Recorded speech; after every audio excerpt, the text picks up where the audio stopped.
Hello दोस्तों, नमस्कार। मेरा नाम है अतुल कुमार। मैं जीएस पाठशाला में आपका स्वागत करता हूं। आज हम आपको पढ़ाएंगे पृथ्वी के परमंडल। ठीक है, तो पृथ्वी पर मुख्यतः 3 परमंडल पाए जाते हैं। एक होता है स्थलमंडल, जलमंडल और वायुमंडल। हमने इससे पहले वाले वीडियो में आपको पृथ्वी का एक परमंडल वायुमंडल पढ़ाया था, लेकिन आज हम आपको पढ़ाएंगे बाकी बचे 2 मंडल। एक होता है जलमंडल और एक स्थलमंडल। ठीक है, उम्मीद है ये वीडियो आपको पसंद आएगा, और यदि आपको ये वीडियो पसंद आए तो प्लीज़ चैनल को सब्सक्राइब करें, लाइक करें, कमेंट करें एंड दोस्तों को शेयर करें। ठीक है, तो आइए स्टार्ट करते हैं। ठीक है, तो पृथ्वी के परमंडल, पृथ्वी पर मुख्यतः 3 परमंडल पाए जाते हैं। एक होता है जलमंडल, जलमंडल। एक होता है स्थलमंडल, स्थलमंडल।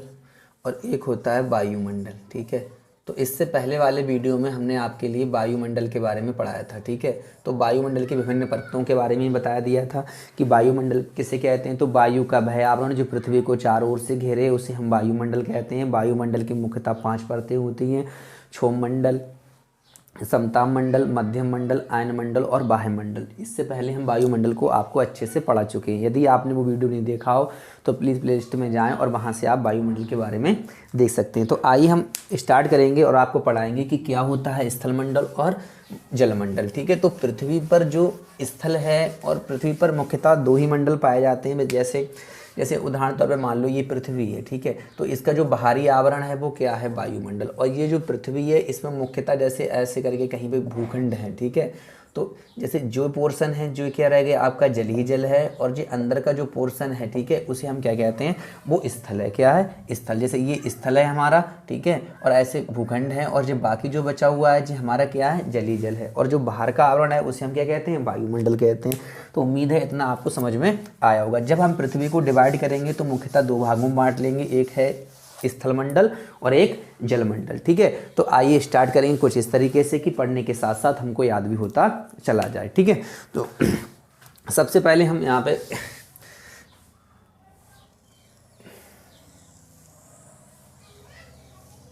ठीक है, ये हमने पृथ्वी बना ली। क्या? पृथ्वी। ठीक है, ये हमने बना ली पृथ्वी। ठीक है, तो ये पृथ्वी है, और पृथ्वी पर मुख्यतः 2 टाइप के मंडल हैं, जैसे एक स्थलमंडल और एक जलमंडल। ठीक है, तो हम प्रयास करेंगे। वैसे तो नक्शा जैसा जो वर्ल्ड का मैप है, जैसा जो महाद्वीप है, वैसे बनाना मुश्किल है, लेकिन हम आपको समझाने का प्रयास करेंगे कि पढ़ने के साथ साथ आपको केवल कंसेप्ट समझना है। क्या समझना है? कॉन्सेप्ट समझना है। ठीक है, तो जैसे मान लो यहाँ पे ये हमने बना दिया क्या? एक महाद्वीप है एशिया। ठीक है, और एक यहाँ पे हमने महाद्वीप बना दिया क्या? अफ्रीका, उत्तरी अमेरिका, उत्तरी अमेरिका,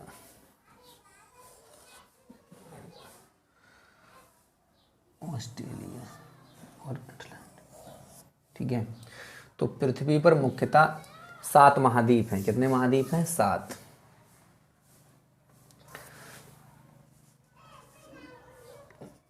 महाद्वीप। ठीक है, महाद्वीप का क्या हिस्सा है? स्थलमंडल के स्थलमंडल के हिस्सा है क्या? महाद्वीप। एक हिस्सा है महाद्वीप, दूसरा हिस्सा है प्रायद्वीप, और एक होता है क्या? द्वीप। क्या होता है? द्वीप। ठीक है, तो आइए सबसे पहले महाद्वीप को समझते हैं। तो महाद्वीप उसे कहते हैं जो आकार में बड़ा हो और उस पर कई देश निवास करते हों। ऐसी एरिया को हम क्या कहते हैं? महाद्वीप कहते हैं। जैसे एशिया है, अफ्रीका है, उत्तरी अमेरिका है, दक्षिणी अमेरिका है, अटलांटिका है, यूरोप है और ओनेशिया है। तो हमारी पृथ्वी पर मुख्यतः कितने महाद्वीप पाए जाते हैं पूरी दुनिया पे? तो 7। कितने महाद्वीप पाए जाते हैं? 7। तो सबसे बड़ा महाद्वीप कौन सा है? तो वह एशिया। कौन सा है? एशिया। एशिया। ठीक है, एशिया, अफ्रीका, अफ्रीका। ठीक है, उत्तरी अमेरिका, उत्तरी उत्तरी अमेरिका, दक्षिणी अमेरिका, दक्षिणी अमेरिका,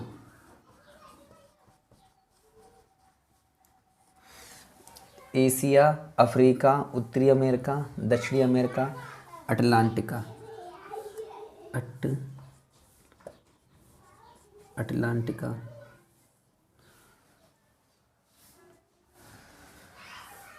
यूरोप और ओनेशिया, जिसे हम ऑस्ट्रेलिया के नाम से जानते हैं, ओनेशिया, ठीक है, जिसे हम ऑस्ट्रेलिया के नाम से जानते हैं। तो सबसे बड़ा कौन सा है, तो एशिया, फिर अफ्रीका, फिर उत्तरी अमेरिका, फिर दक्षिणी अमेरिका, ठीक है, घटते क्रम में। पहले सबसे बड़ा एशिया, उससे छोटा अफ्रीका, उससे छोटा उत्तरी अमेरिका, उससे छोटा दक्षिणी अमेरिका, उससे छोटा अटलांटिका, फिर यूरोप, ठीक है, और उसके बाद में ओनेशिया, 7। तो हम कह सकते हैं कि पूरी पृथ्वी पर मुख्यतः कितने स्थल, मतलब कितने भूखंड पाए जाते हैं, तो वो हैं 7। इसमें सबसे बड़ा क्या है, एशिया, जिसे हम क्या कहते हैं, महाद्वीप। एशिया अपने आप में एक महाद्वीप है। महाद्वीप किसे कहते हैं, जो आकार में बड़ा हो और इस पर चारों तरफ से कैसे जल से घिरा हुआ हो और उस पर कई देश निवास करते हो, तो एशिया अपने आप में एक बहुत बड़ा महाद्वीप है। तो सबसे बड़ा महाद्वीप कौन सा है, तो एशिया। उससे छोटा कौन सा है, तो अफ्रीका। उससे छोटा कौन सा है, तो उत्तरी अमेरिका। उससे छोटा कौन सा है, दक्षिणी अमेरिका। उससे छोटा कौन सा है, अटलांटिका। उससे छोटा है यूरोप और उससे छोटा है ओनेशिया, ठीक है। तो उम्मीद है इतना आपको समझ में आ गया होगा, ठीक है। और ये बाकी जो है, जैसे ये वाला पोर्शन है, ठीक है, जो ये वाला पोर्शन है आपका, ये क्या है, जल ही जल है, क्या है, जल है यहाँ पे, क्या, तो इस ये वाला पोर्शन क्या है, जल है, ठीक है। तो इसे हम क्या कहते हैं, जलमंडल। क्या कहते हैं, जलमंडल। तो इस जलमंडल को भी हमने 4 महासागरों में विभाजित कर दिया है। कितने महासागरों में विभाजित कर दिया है, 4 महासागर में। कितने महासागरों में विभाजित कर दिया है, तो 4 महासागर में, ठीक है। तो सबसे बड़ा महासागर कौन सा है, तो वो है प्रशांत। कौन सा है, प्रशांत। प्रशांत महासागर, प्रशांत महासागर, ठीक है, प्रशांत महासागर। उसके बाद में आर्कटिक महासागर, आर्कटिक महासागर, आर्कटिक महासागर, प्रशांत महासागर, आर्कटिक महासागर और हिंद महासागर, हिंद महासागर, ठीक है। और एक है अटलांटिक, अटलांटिक महासागर, ठीक है, अटलांटिक महासागर। तो मुख्यतः पूरी पृथ्वी पर कितने महासागर पाए जाते हैं, तो 4। कितने पाए जाते हैं, 4। प्रशांत महासागर, आर्कटिक महासागर, हिंद महासागर, अटलांटिक महासागर। तो सबसे बड़ा महासागर कौन सा है, तो प्रशांत महासागर। उससे छोटा कौन सा है, आर्कटिक महासागर। फिर कौन सा है, हिंद महासागर। फिर कौन सा है, अटलांटिक महासागर। तो हम कह सकते हैं कि पूरी पृथ्वी पर महाद्वीपों की संख्या कितनी है, ठीक है, तो 7। नंबर 1 एशिया, कौन सी, एशिया, ठीक है, एशिया। फिर अफ्रीका, अफ्रीका। फिर उत्तरी अमेरिका,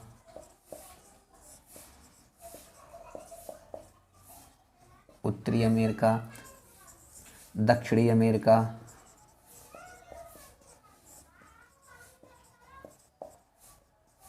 दक्षिणी अमेरिका। अटलांटिका,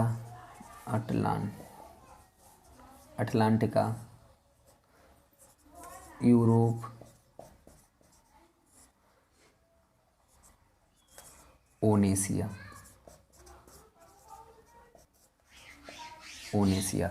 तो हम यहाँ कह सकते हैं कि पूरी पृथ्वी पर हमने जलमंडल और स्थलमंडल डिवाइड किया। वायुमंडल हम जानते हैं कि पृथ्वी के कहाँ है, चारों ओर है। कहाँ है, चारों की। वायु की भयावरण जो पृथ्वी को चारों ओर से घेरे है, उसे हम कहते हैं वायुमंडल, ठीक है। तो स्थलमंडल के हमने भूखंड देख लिए। एक होता है महाद्वीप, महाद्वीप उसे कहते हैं जो आकार में बड़ा हो और जिसपे कई देश निवास करते हो, चारों ओर से जल से घिरा हो, उसे हम कहते हैं महाद्वीप, ठीक है। ऐसी होता है प्रायद्वीप। प्रायद्वीप किसे कहते हैं, जो तीनों ओर से जल से घिरा हो, आकार में बड़ा हो, तीनों ओर से जल से घिरा हो, उसे हम क्या कहते हैं, प्रायद्वीप। जैसे भारत।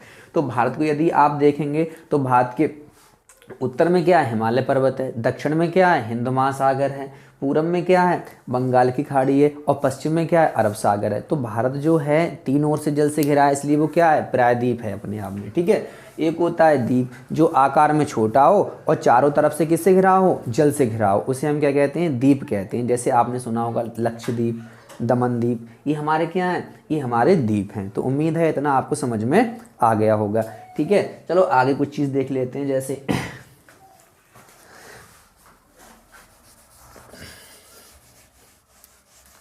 आगे हम समझते हैं पृथ्वी के कटबंध। क्या समझ लेते हैं? पृथ्वी के ताप कटबंध। क्या समझते हैं? पृथ्वी के ताप कटबंध। ठीक है, तो पृथ्वी के ताप कटबंध,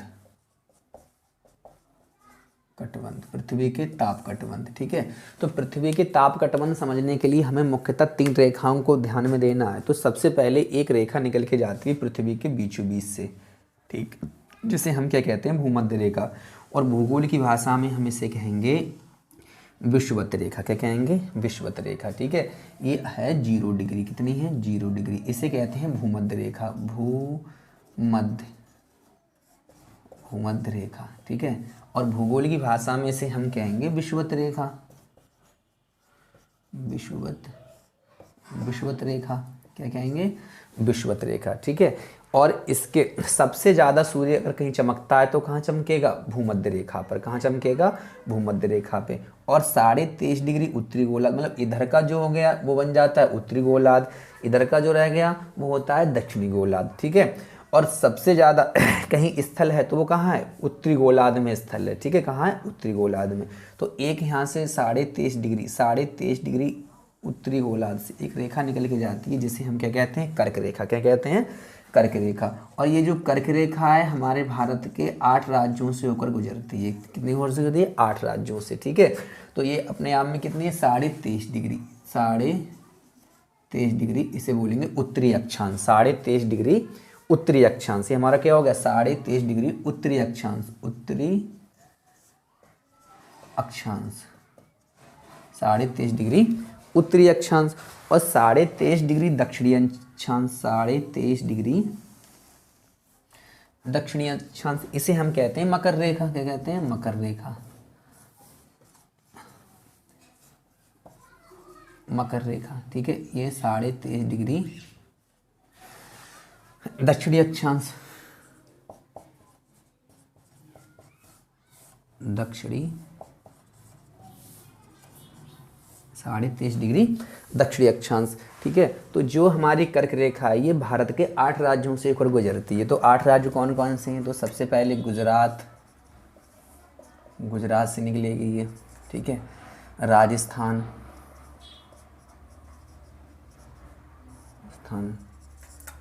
मध्य प्रदेश, छत्तीसगढ़,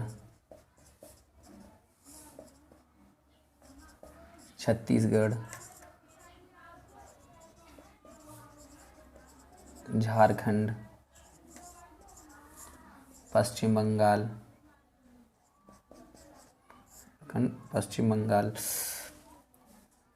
त्रिपुरा और मिजोरम। तो जो कर्क रेखा है जो भारत के 8 राज्यों से होकर गुजरती है। उम्मीद है इतना आपको समझ में आ रहा होगा। अब समझना ये है कि जो ये कर्क रेखा है, ठीक है, जो इधर वाला जो पोर्शन बना जो यहाँ से, ठीक है, ये वाला जो पोर्शन है, क्यों? सूर्य चमकेगा तो यहाँ से सूर्य चमकेगा और ज़्यादा से ज़्यादा सूर्य कहाँ चमकेगा? यहाँ तक चमकेगा। तो कभी कभी प्रश्न पूछा जाता है कि जो सूर्य है वो भूमध्य रेखा पे कितनी बार चमकता है 24 घंटे में? तो 2 बार, एक बार इधर से और एक बार इधर से। ठीक है, तो जो इधर वाला जो पोर्शन बना ये वाला, ये क्या है? यहाँ सबसे ज़्यादा सूर्य चमकेगा तो सबसे ज़्यादा गर्मी यहाँ होगी। तो जिस एरिया पे सबसे ज़्यादा गर्मी होगी उसे हम क्या कहते हैं? गर्म क्षेत्र। तो भूगोल की भाषा में गर्म क्षेत्र को हम क्या कहते हैं? तो उसे हम कहते हैं उष्णकटिबंध। क्या कहते हैं? उष्णकटिबंध। क्या कहेंगे? उष्णकटिबंध। तो पृथ्वी पर जो बीचों बीच मतलब 0 डिग्री से 23.5 डिग्री उत्तरी अक्षांश और 23.5 डिग्री दक्षिणी अक्षांश की स्थिति को हम क्या कहते हैं? उसे हम कहते हैं उष्णकटिबंध। क्या कहते हैं? उष्णकटिबंध। उष्णकटिबंध। ठीक है, क्या कहेंगे? उष्णकटिबंध। तो पृथ्वी पर मुख्यतः कितने कटिबंध होते हैं? तो 3। तो 23.5 डिग्री उत्तरी अक्षांश और 23.5 डिग्री दक्षिणी अक्षांश, इस वाले पोर्शन को हम क्या कहेंगे? तो इसे हम कहते हैं मतलब उष्णकटिबंध। क्या कहते हैं? उष्णकटिबंध। और 23.5 डिग्री दक्षिणी अक्षांश, ठीक है, और 66 डिग्री 66 डिग्री, 66.5 डिग्री, 66.5 डिग्री उत्तरी अक्षांश और 66.5 डिग्री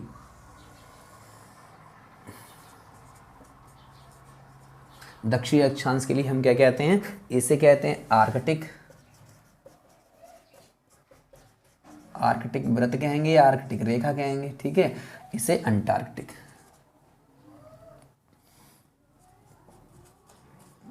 अंटार्कटिक,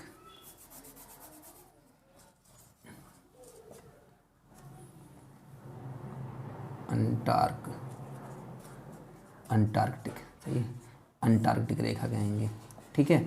तो 66.5 डिग्री सही उत्तरी अक्षांश और 66.5 डिग्री दक्षिणी अक्षांश, इस बिंदु को हम क्या कहेंगे, तो इसे हम कहते हैं शीतोष्ण कटिबंध। क्या कहते हैं, शीतोष्ण, क्या कहते हैं, शीतोष्ण, शीतोष्ण कटिबंध, क्या कहेंगे, शीतोष्ण कटिबंध, ठीक है, क्या कहेंगे, शीतोष्ण कटिबंध। और जो ऊपर का जो पोर्शन रह गया ये होता है ध्रुवीय क्षेत्र। क्या होता है, ध्रुवीय क्षेत्र। तो सबसे ज़्यादा कहीं ठंड होती है तो उत्तरी ध्रुव पर और इधर दक्षिणी ध्रुव पर, और सबसे ज़्यादा गर्मी कहाँ होगी, तो ये भूमध्य रेखा पर 23.5 डिग्री उत्तर में और 23.5 डिग्री दक्षिण में। तो इसलिए हम क्या कहेंगे, इसे कहते हैं हम शीत कटिबंध। क्या कहते हैं, शीत कटिबंध, शीत कटिबंध। तो हम कह सकते हैं पृथ्वी पर मुख्यतः कितने कटिबंध पाए जाते हैं, तो 3। एक होता उष्ण कटिबंध, एक होता है शीतोष्ण कटिबंध और एक होता है शीत कटिबंध। शीतोष्ण मतलब उष्ण किसे कहते हैं कि 0 डिग्री से 23.5 डिग्री उत्तरी अक्षांश और 23.5 डिग्री दक्षिणी अक्षांश, इस वाले पोर्शन को हम कहते हैं उष्ण कटिबंध। क्या कहेंगे, इसे उष्ण कटिबंध कहते हैं, हम इसे क्या कहते हैं, उष्ण कटिबंध। अब 66.5 डिग्री उत्तरी अक्षांश, 66.5 डिग्री दक्षिणी अक्षांश, इधर इसके लिए हम शीतोष्ण कटिबंध कहते हैं, इसे इसके लिए शीतोष्ण कटिबंध कहते हैं। ये होता है हमारा ध्रुवीय क्षेत्र, इधर ये ध्रुवीय क्षेत्र, इधर ये ध्रुवीय क्षेत्र, इस पोर्शन के लिए हम कहते हैं शीत कटिबंध। तो हम कह सकते हैं कि पृथ्वी पर मुख्यतः कितने कटिबंध पाए जाते हैं, तो 3। एक होता है उष्ण कटिबंध, एक होता है शीतोष्ण कटिबंध और एक होता है शीत कटिबंध। ऐसे ही पृथ्वी पर कुल कितने महासागर हैं, तो 4। प्रशांत महासागर, अटलांटिक महासागर, हिंद महासागर और आर्कटिक महासागर, ठीक है। ऐसे ही हमारी पृथ्वी पर कितने महाद्वीप हैं, तो 7। एशिया, अफ्रीका, उत्तरी अमेरिका, दक्षिणी अमेरिका, अटलांटिका, यूरोप और ओनेशिया, ठीक है। तो उम्मीद है इतना आपको समझ में आया होगा। जो कर्क रेखा है वो 23.5 डिग्री उत्तरी अक्षांश, 23.5 डिग्री उत्तरी अक्षांश भारत के बीचों बीच से निकलती है। तो भारत के मुख्यतः 8 राज्यों से होकर वो गुजरती है। इसमें क्या है, सबसे पहले गुजरात, राजस्थान, मध्य प्रदेश, छत्तीसगढ़, झारखंड, पश्चिम बंगाल, त्रिपुरा और मिजोरम। तो उम्मीद है इतना आपको समझ में आया होगा, ठीक है। बाकी हम क्लास नेक्स्ट क्लास में पढ़ाएंगे आपके लिए। तब तक के लिए धन्यवाद। जय हिंद दोस्तों।